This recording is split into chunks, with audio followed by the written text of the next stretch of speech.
So, sort of wrapping up what we said before and using it as a bridge to where we're going. The capitalism we have is the capitalism we've chosen. If it's not the capitalism we want, we have to make other choices. And that really is the essence of what I was talking about. What we talked about in the previous sessions, the work environment we have is the work environment in many ways that we choose. If it's not the work environment that we want, we have to make other choices. So the question becomes this, and I think it is the ultimate question to ask, and it's coming at the end session here because I want you to take it home with you. Can love transform business? Can love transform work? Can love transform economics and culture and society? Do we really believe in the transformative power of love? That is not an academic question because our book tells us that God is love. So in a sense, this question puts God to the test, and he begs us to put him to that test. Well, the thing that I see about the world, what it should be, it's all question of imagination.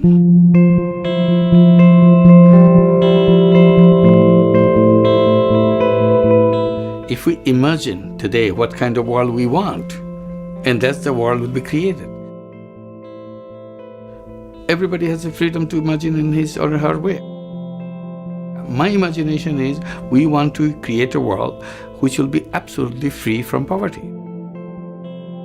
Meaning that there will be no poor person on this planet anywhere in the world. And once we create that, we'll create poverty museums. So that people who would like to know what is it that used to be called poverty, how did it happen? So they will go into poverty museum, they take their children to poverty museum. That's the kind of world I would like to build. And that will be the world where there will be no unemployment. And when you tell people, oh, there used to be unemployment, there's a big crisis, there's a lot of unemployed people, young unemployed, and people will be wondering, what is unemployment? Why should anybody be unemployed? They have capacity. Why a human being should be unemployed? What does it mean? They'll be writing thesis to understand what is unemployment. Why did it happen in those past days? And nobody should be on welfare. Why state has to take care of people, or any charity organization has to take care of people? Because human being has everything inside.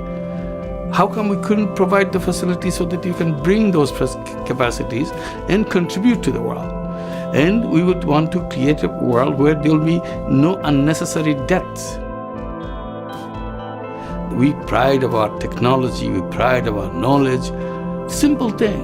Why human beings die? Preventable diseases. Those diseases should be gone. So that's the kind of world, and a world where we will not make this planet more dangerous than it was before. We'll make it every day, it will be more safe than it was yesterday. So we start thinking about it, and we start working towards it, and it will happen. When we create fictions, social fictions, it will happen like we do science fictions. We go to the moon, that was a science fiction. We go to the Mars, that was a science fiction. We go to another galaxy, that's a science fiction. Because we make those fictions, science follows them, make it happen. In the science fiction, there is something that we start talking to each other. If imagination can do it, reality should be able to do that too. And it is becoming more and more possible because all the science and technology is in the hands of us right now. much more than any time ever in history. Why can't we make things happen now? What is our excuse? Why should anybody be uneducated in this planet? Is it because of cost? Cost is gone. Science has made it possible. Technology has made it possible. You don't have to just come to one classroom. The same class can be taught all over the world, and every single thing can be done. If we do not imagine, it will not be done. If we imagine, someday it will happen. Here's the interesting thing about that kind of thinking. He's not suggesting a utopia. He's not suggesting a particular outcome, a particular construct that we manage toward. What he's suggesting is that we have a big vision of a better future, and we let individual activities lead to that future based on faith. That is what Christians are called to do. When we read Revelations, it's not just that God is going to do something in the end to bring about the new heaven and the new earth. We're given revelations also to point toward our desire. We live in the now, but not yet. And part of our mission, part of our responsibility as people of faith who live in the now, but not yet, is in our existence, in our reality, to point toward the not yet. That's part of our mission. That's part of what we're called to do. How do we point toward the not yet? Not because we're going to make it perfect. Not because we're going to eliminate poverty in that sense. Jesus said the poor will always be with you. Why? To keep us accountable to Him for how we treat the poor. And one of the questions is, how do we do that? Without succumbing to the temptation to create some utopian society, which ultimately becomes enforced. And any time, by definition, you have to enforce a utopia, it becomes a dystopia. It's not about that. It's about broadening the way we think about the possibility of humankind created in the image of God. And where do we apply that? We apply it at work. We apply it in business. We apply it in economics. That person who gave that talk is a very interesting fellow. He visited Africa, and he saw a village where there was extreme poverty. And he noticed that there were women in the village who were able to produce, with their own hands, trinkets that he was quite sure there was a market for in the developed world. And he went to see what was necessary for these women to scale their activities. And he found out all they needed was a little bit of capital, a little bit of seed money. So he created what is now known as microfinance. Little tiny loans, $500 to a whole village. Little tiny loans, which they have to pay back, by the way. It's not a gift, it's a loan that gets them into the economic system. And the whole community is responsible for the repaying of that loan. And guess what happened? Those women were able to scale their businesses. And they were able to produce more goods. And they were able to buy some machines to help them do a little bit more. And then they started getting external investment into their communities because they were generating what? Wealth. So they went from being a subsistence community to a wealth-generating community. And as money from the outside came in, they started to reinvest that, not just in their businesses. For the first time, they built schools. And they built health clinics for the women. It is a phenomenal thing, microfinance. And now it's a multi-billion-dollar area of investment. In fact, impact investing is one of the fastest growing areas of venture capital. Why? Because This guy just thought to himself, if these people have capability, what do we need to grease the engine to let that capability flourish? And so, to me, that is a wonderful example of love in action. He cared about these people. He'd never seen them before, but he cared about them. He loved them. He wanted to see them flourish. I believe that God wants to see us flourish. And so the economics of love makes a lot of things possible that maybe you haven't thought of that I want you to think about, like social entrepreneurship. That video was produced by the Skoll Foundation. I taught in the business school at Oxford University. It's called the Said Business School, and the Skoll Family Foundation has a center there for social entrepreneurship. Now, social entrepreneurship is not nonprofit stuff. It can be sometimes, but usually it's profit-based businesses that, in addition to the motive of making money, they also have a social outcome in mind. They want to do something for their communities. They want to be better corporate neighbors. And so they employ the unemployable, for instance. They give back a certain percentage of their profits to education. They find businesses that are geared toward eradicating certain elements of suffering. The place where I taught was called the Global Opportunity and Threats Division. And here's how it worked. We said to these MBA students, and remember, these are the best and the brightest. They come from all over the world to get their MBA at Oxford. We said to them, we want you to work as a team for the whole time you're doing your MBA, and we're going to give you a hypothetical existential threat, like global water shortage.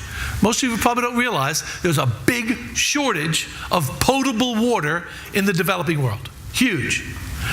And we told the students, your job is to figure out a market-based solution to water shortage. Now, you can't come up with a global solution to the problem.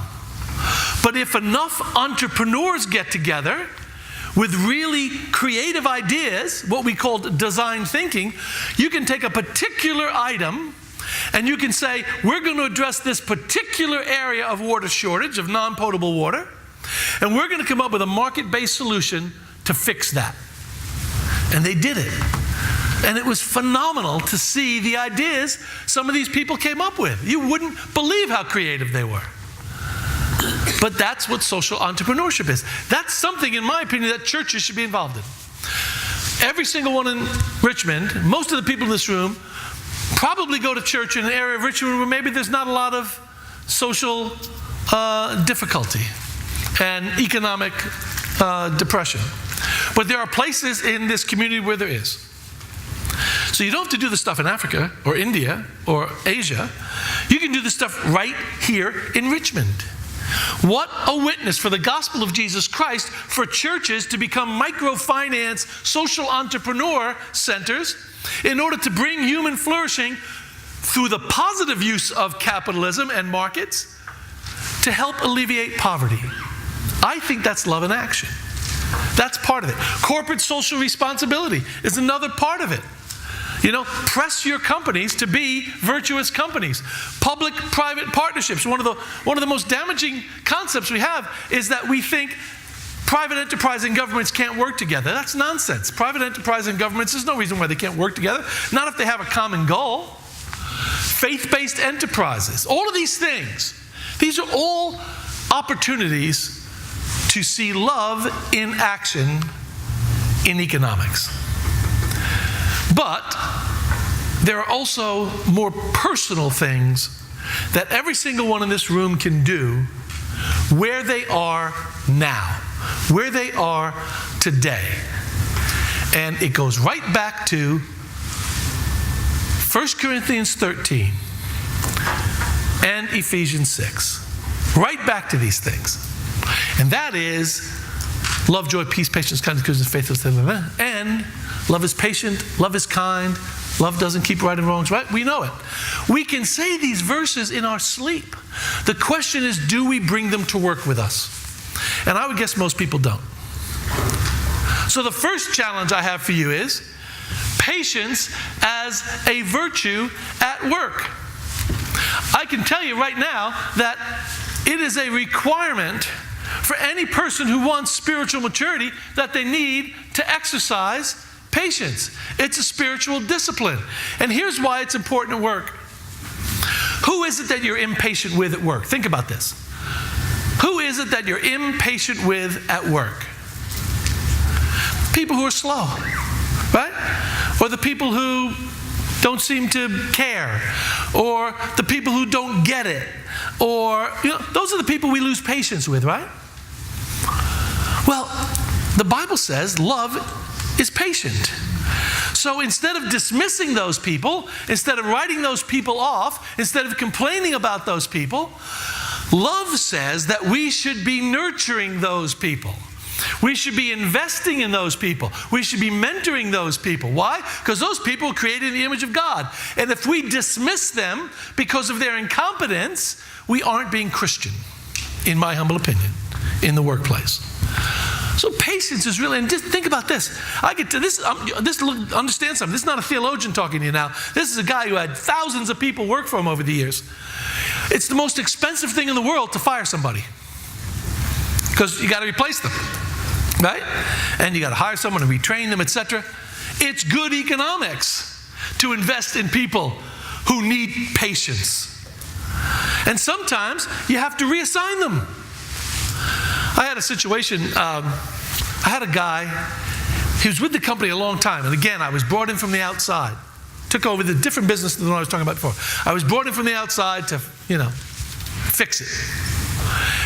And the guy said to me, the president of the company said to me, this guy, I don't mention his name. He goes, he's been with us 25 years. You can fire him if you want, because we're just not sure what he does.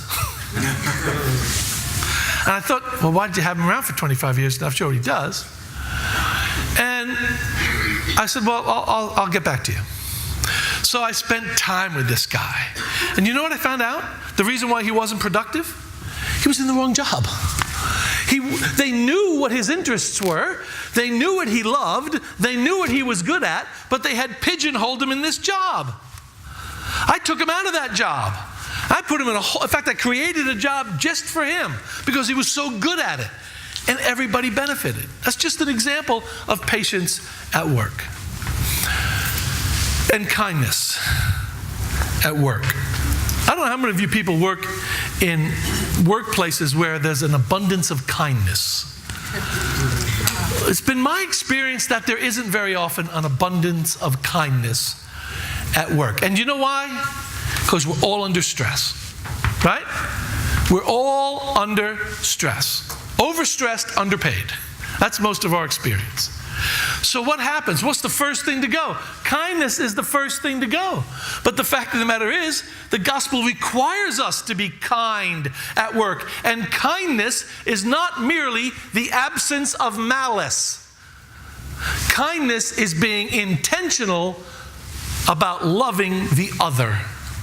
That's kindness. How do I go out of my way to show the other people in my workplace that they matter? They matter to me, they matter to the team, and they matter to God. That is potentially transformative. Some of you are probably thinking here, I remember a time in my life when someone showed me kindness at work, and it changed everything. You have opportunities to show kindness every single day at work, I guarantee you. But we don't always do it because we get sucked into the vortex of, I'm just too busy. Think about that. How can you be too busy to be kind? But that's our excuse. Am I speaking the truth? You better believe it. That's the truth. We're too busy to be kind. Goodness. Proverbs, there is goodwill among the upright. This is really important because goodness is a reflection of godliness. I was talking to someone before when we were talking about the problem of evil earlier. Do you know why we get the problem of evil so wrong? Because we misunderstand what evil is. Remember this. Evil is not the opposite of goodness. Evil is the absence of goodness. I'd love to take credit for that, but it was Augustine. But it's spot on. If we aren't good to people at work, if we do not create a goodwill environment at work, the only thing left is evil. There is no middle, neutral ground. You see, if you set up evil as the opposite of goodness, what you're saying is that there's this potential benign middle. No, there is no potential benign middle. That which is good is of God, and all that is of God is good. Everything else by definition is not of God. Everything else by definition is the absence of goodness, is evil. So it's really important that we seek to promote goodness, which means goodwill, at work. A friend of mine just did a huge study in Australia on toxic workplaces. And one of the reasons why there are so many toxic workplaces is because people don't feel compelled to be good at work. They only feel compelled to be efficient at work. I'm going to write a book. There's a famous book out there called From Great to Good. I'm going to write a book called From Good to Great. I'm going to write a book called From Great to Good. Because God does not ever call us to be great. Ever. Anywhere in the Bible does God call us to be great. Anywhere. He calls us to be good. And that's what we want. We want goodness. And everyone here can be an ambassador for good by being an ambassador for God. Also, humility. Apostle Paul talks about humility in the context of love in 1 Corinthians 13. Because, as C.S. Lewis says, humility is not thinking less of yourself, it is thinking of yourself less. It's not thinking less of yourself. You're not de-selfing, to use psychology terms. You're not de-selfing. You're just putting your own concerns in proper perspective. One of the most pernicious ideologies in American culture is ethical egoism. Okay? The Ayn Rand kind of, if everybody just thinks of themselves, all the boats rise with the tide. That is the most un-Christian concept ever. And by the way, she was as anti-Christian as anyone. But that attitude is out there. And it's contrary to the gospel. We're supposed to love ourselves. What did Jesus say? Love your neighbor what? As you love yourself. So the presumption is we're supposed to love ourselves. Self-love isn't selfishness. Selfishness is that you put your concerns at the expense of the other. So we need to be humble at work. We need humility at work. What does the Lord require of you but to do justice, love kindness, and to walk humbly with our God? I think Micah 6:8 is probably one of the great lost verses. We see it sometimes on, plaques and things in Christian bookstores. But I think we've lost it as a driving force in our lives. Walk humbly. Why? Because our culture doesn't actually prize humility. Our culture prizes aggrandizement. Well, guess what? That's a slippery slope. It doesn't take long before it's a rat race. So we can all bring humility to work. And by the way, someone was asking me before about Steelcase. Who was it that said they're familiar with Steelcase, the office furniture company that I worked with? And the CEO, when I was there, a guy by the name of Jim Hackett, was the most humble, unassuming man I think I ever worked for. He's now the CEO of Ford Motor Company. Because he doesn't blow his own horn. In fact, there used to be a a mantra at Steelcase. The whale who spouts gets the harpoon. So humility at work is really important. And so is honor. We're supposed to honor each other. The apostle says that love honors each other. This is sort of a lost art. Here's the thing about honor. It can never be demanded, but must always be earned. So if you want honor, you have to be honorable. Right? Just because someone has a title, that doesn't mean they've earned honor. They may have earned power, but unless they're honorable, they're not going to be honored. Our job at work is to be honorable. We want people to look at our virtue and say, what makes them honorable is not their title, not their position, not their paycheck, not the fact that they have control over my future. They're honorable because they reflect God's values and God's virtues. And we should honor those in positions of authority and power because the Bible tells us to do that as well. Right? Fear God, honor the emperor, even if you didn't vote for him or her or whatever the future is. We talk in male terms. A lot of you may have female bosses, etc. Forgive me for not using more inclusive language. We should honor people, but that honor will ring hollow if they are not honorable. But there is nothing that keeps you from being honorable at work. And I got to be honest with you, I have found that honor at work is contagious. It is really contagious. If you stand up and do the right thing, people will follow you. If you stand up and tell someone to do the right thing, they may or may not follow you. If you stand up and do the right thing, they will follow you. Some of you have run businesses, maybe you agree with that, maybe not. I hope you agree with that. That was certainly my experience. Because you can't demand it. It must be earned. And selflessness, very important. Selflessness. What? True faith in God, Billy Graham says, demands selflessness. And this is a real tough one because we all have big egos. What was it that Nietzsche said about every human being? Thinks they're a god who goes to the bathroom. We're not gods. We're not gods. But there's a lot of self-idolatry in the workplace. I said yesterday about the self-made man who worships his creator. There's a lot of that. But the model of Jesus Christ is emptiness, right? Selflessness, sacrificial leading, servant leadership. When Jesus washed the feet of his disciples, he was setting an example for all of us. At home, at work, in the church, in the community. And this stuff is so countercultural, folks. I know it's hard, right? Because our egos want us to pump ourselves up. It's countercultural.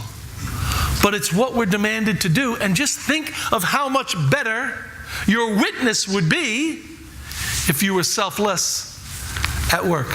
I have a colleague I worked with in Australia, and they just published a book. And a lot of the content of that book was stuff I taught them. And that's okay. That's really good. Because my name doesn't have to appear anywhere in that book. If the content was shared, that's good. That's fine. That's the purpose. Right? We should not want wreaths or crowns of our own. The only wreath, the only crown we care about is the crown of Jesus Christ. That's the only wreath that matters. And what a phenomenal Christian witness that is. And then good-tempered. Who was it? Someone over here said yesterday they had a bad temper. Who was? Are they here today? So yesterday someone said, I have a notoriously bad temper, and one of the things God fixed in my life was that I don't have that bad temper. But now you must put aside all things as these: anger, rage, malice, slander, filthy language from your mouth. Get rid of all bitterness, rage, anger, outcry, slander, along with every form of malice. Think about that. If I asked for a show of hands and no one was looking, and I asked you, in the last week, did you ever slander anyone? Or express anger at someone? Or use filthy language? I think there'd be a lot of uncomfortable hands going up. Because what I say, sanctification's a process, and we're not all there yet. But here's the other thing. Workplace anger affects 500,000 people a year and costs $4.2 billion to companies. Because what happens when people get angry at work? What do? What do? Break stuff. And what's the most valuable thing that gets broken at work when someone gets angry? Relationships, exactly. Exactly. Let me tell you something I've learned about relationships. They are hard won and easily lost. Hard won and easily lost. And grace. Grace. Dave Willis. Holding a grudge doesn't make you strong. It makes you bitter. Forgiving doesn't make you weak. It sets you free. This is one of the hardest things to do when someone does you wrong, to forgive them. Really, really hard to do. I don't know anyone who hasn't had it happen to them at work. I've had it happen to me. Someone stabbed me in the back, or said something about me that wasn't true, or whatever it was. If I don't forgive them, I continue to let them stab me in the back over and over and over. Every time I see them in the hall, at the water cooler, they're stabbing me, and I'm letting them stab me in the back. The only thing that can possibly set me free from another person's harm is forgiving them for the harm. When you forgive them for the harm, they lost all power over you. And you need to learn how to accept forgiveness as well. And what's the first step in accepting forgiveness? Admitting you need it. Admitting you need it. And that is hard. I had someone come out, a very dear friend of mine, very dear friend. I worked with this guy for over 20 years. And I didn't know that he thought I had hurt him. And we got together and we were having dinner, and he told me why he thought I had hurt him. And guess what? I had hurt him. I didn't mean to, there's no malice, but I hurt this guy. Now, I could have done one of two things. I could have tried to justify it. I could have said, well, I didn't mean to hurt you, but and the thrill of the thing, and the press, and the shareholders, I had to do what I had to do, so sorry. That's not the same thing. I had to beg his forgiveness for hurting him. And that sometimes is harder than giving forgiveness. But it changes the paradigm of the workplace. In South Africa, after the end of apartheid, I went to South Africa right after the end of apartheid. I was doing business down there. And I was speaking to white South Africans who had the most to lose economically and politically in the new order. And they told me why they loved Nelson Mandela. Do you know why they loved Nelson Mandela? Because Nelson Mandela was a man of grace. The Truth and Reconciliation Commission that they put together didn't pull any punches. It exposed the evil of apartheid for all to see, and those who were responsible were named and shamed. but there was no retribution. They were forgiven. And they accepted that grace gracefully. And the World Cup soccer tournament was there. Some of you may have seen, there was a movie about it a few years ago. Forget the name of it. Anyone know the name of the movie? Invictus? Invictus, thank you, the movie Invictus. So my friends were in the stadium watching the World Cup final against New Zealand when South Africa won the World Cup.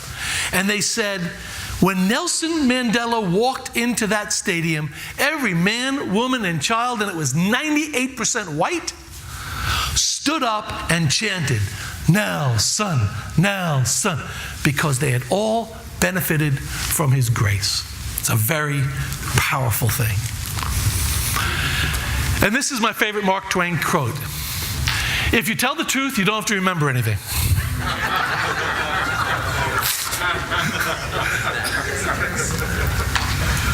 Truthfulness, folks, is in short supply in our culture. There was a recent survey of school children, and they were asked about cheating.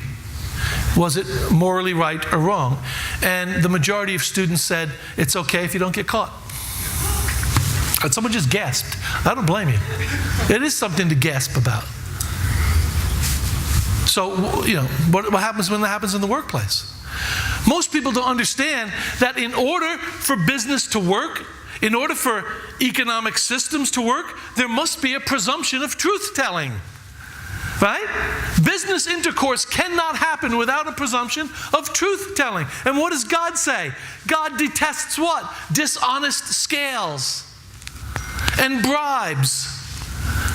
This has been around for a long time.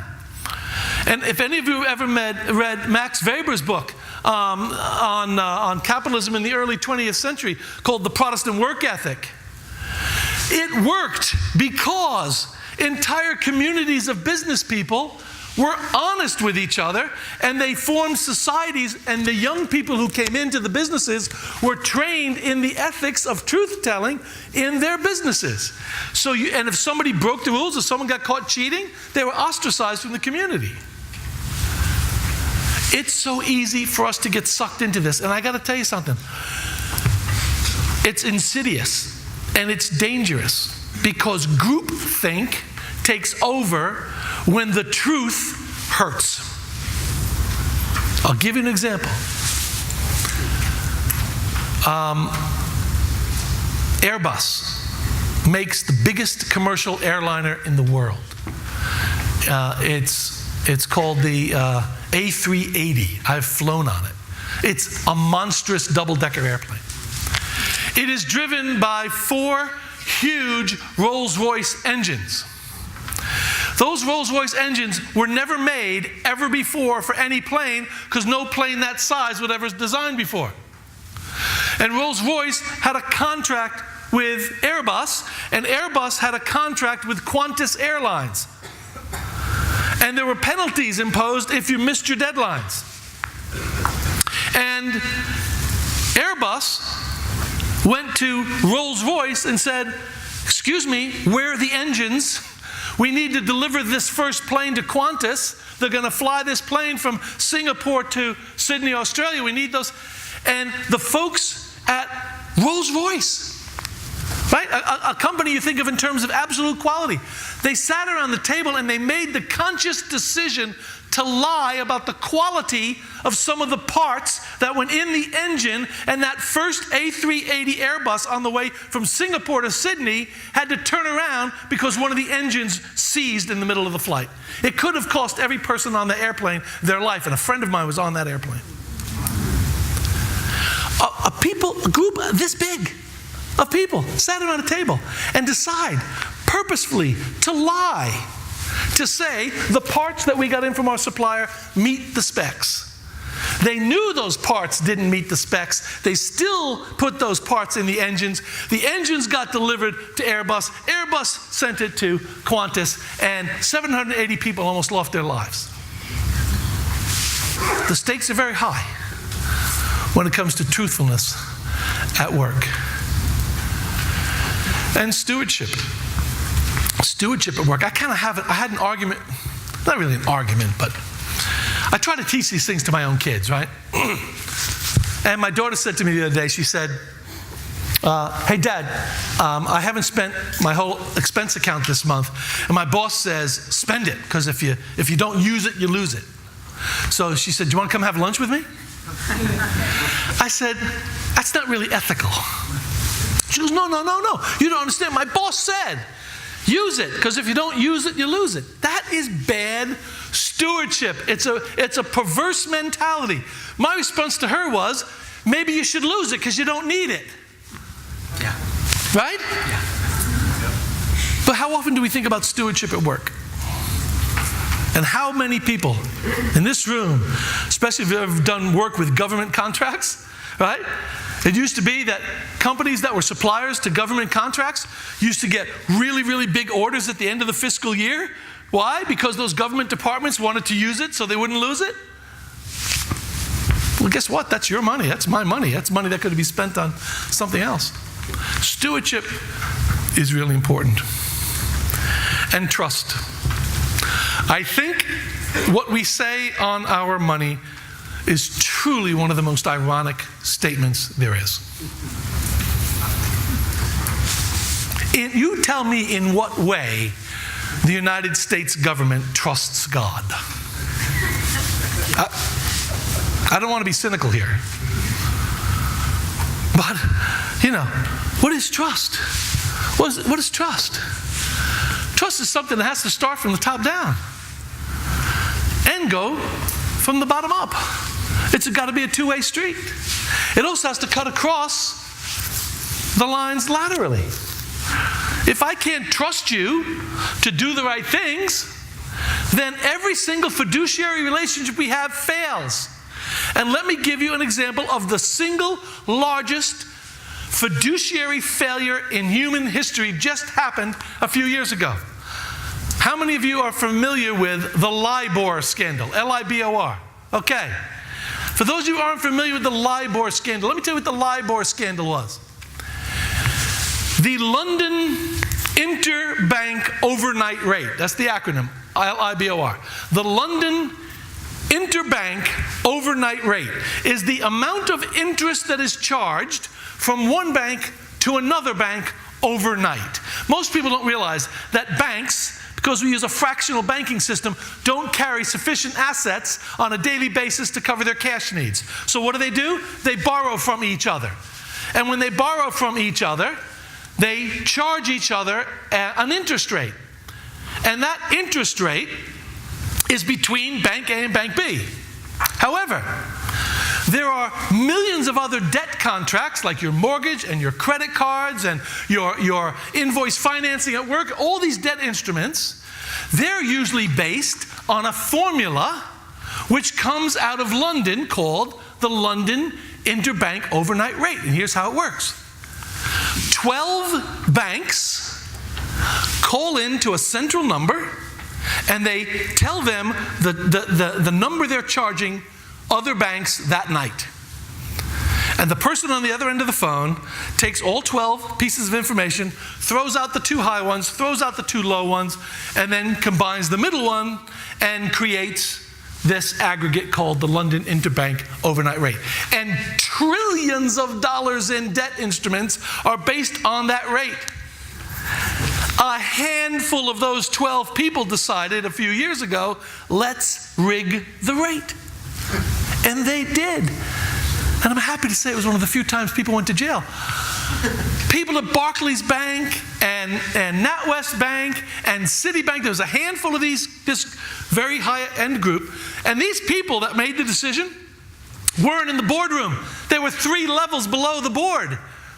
Right? They were mid-management people, but because there was no trust at work, they decided it was okay to rig the rate. Why did they rig the rate? They rigged the rate because they wanted the rate to be higher than it actually was so that they could cover their own cash calls for less money. And only a handful of people even raised their hand, even knew about the LIBOR rate scandal. It cost trillions of dollars. Trust at work really matters. But folks, here's the good news. Bring hope to work as well. Please bring hope to work. Because there is a lot of good to what we do. Human flourishing only happens through economic activity. It's the only way it ever has. So there's a lot of hope in the future. I didn't want to scare you with my other presentation about AI. The fact of the matter is, ultimately, that will create more wealth. It'll make our lives easier. It'll give us more time to do more kingdom things. Bring hope to work. There is nothing, in my opinion, that's a bigger turnoff than a dour Christian. Right? I mean, who wants to worship the God of somebody who's, cynical? I don't want to worship that God. And persevere.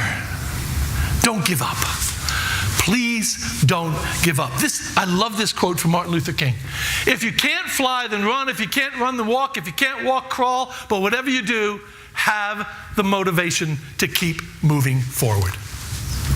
It's so important. It's so important, especially when things are bad. We've all been through economic cycles where things are bad. Some of us have probably worked for companies that were heading for bankruptcy. Keep persevering, because stuff happens. Things change. And if you don't keep persevering, failure becomes an absolute self-fulfilling prophecy. And when companies fail, people suffer. The Enron crisis. Do you know what was the worst thing about the Enron crisis? Not the fact that shareholders lost their money, which was bad enough. Every one of those 20,000 employees lost their pension. Their pension. And don't be afraid of success. Don't be afraid of success. But I love this quote. 1 Corinthians 13:8 tells us that love never fails, which means success is the absence of failure, not the opposite of failure, just like good and evil. It's the absence of failure. If failure isn't an option, the higher there is that you will be successful. Don't be afraid of success. Success at work is a virtue. We're not going to break up into groups, but this is my homework assignment for you. I want you to think about these traits that we associate with love. And just ask yourself, when I go to work on Monday, and I don't care where that work is, I don't care if it's paid employment, volunteer employment, as a parent, whatever it is, when I go to work on Monday, what 3 tangible things am I going to do? And I like the number 3. It's easy to remember.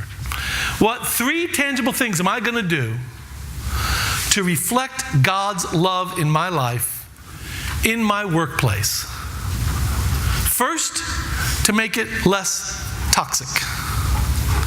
And second, to make that faith stand out. Because everything about Christianity that we talk about, the most irresistible thing is love. And you folks have made my job a mission in love this weekend. Thank you for the privilege of being here, and God bless you.